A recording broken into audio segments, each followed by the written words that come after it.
Hi everyone, Tim Ash from TTS Real Estate. Welcome to the TTS Weekly Recap. This is a short weekly video where I run through the top questions that are asked of me from a real estate point of view on a weekly basis.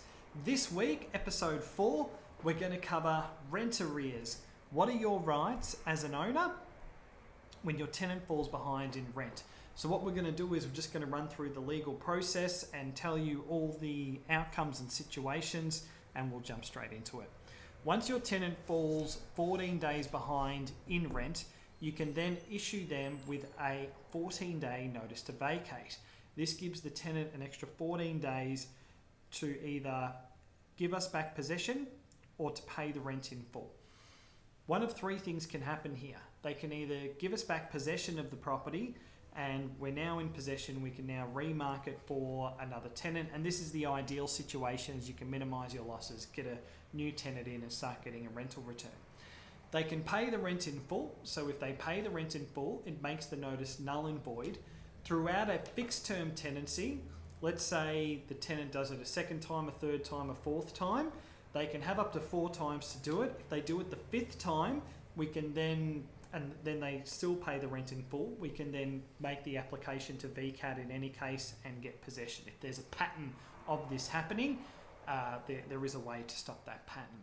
The third scenario is you don't hear anything, they haven't paid the rent or they've only paid part, and you can then make an application for rent and possession at VCAT. So you can lodge an application at VCAT. Once you have the hearing at VCAT, one of 3 things the member will grant you. They'll either grant you rent and possession.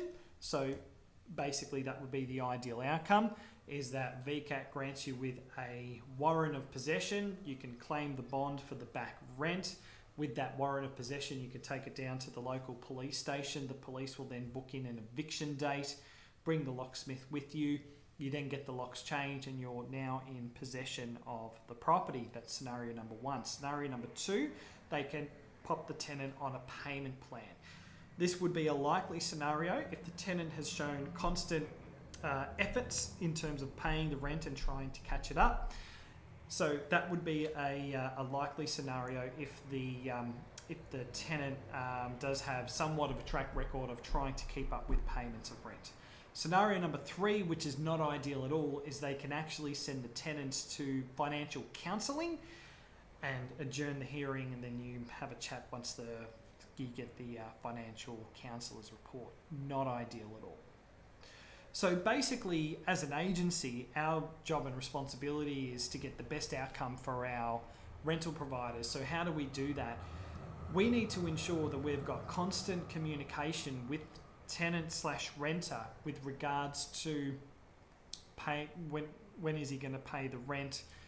You need to have sort of text messages, emails, phone calls, evidence of everything that you've tried to reach out to the tenant. Ideally offered some form of a payment plan to show some goodwill between the owner and the tenant as well.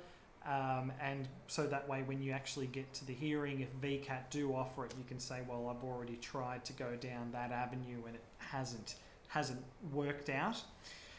Another thing is, as I've mentioned in a previous video, rental providers did their fair share during being landlords, did their fair share during COVID. A sort of a stat deck highlighting hardship on yourselves, how the lack of rent or no rent has impacted your personal situation, I think will get factored into the mix as well. And you just want to make sure that the case that you are presenting is as clear cut as possible.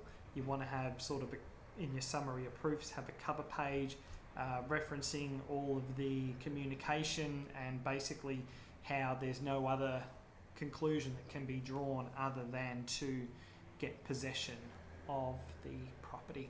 Depending on the member, you can have the best case possible.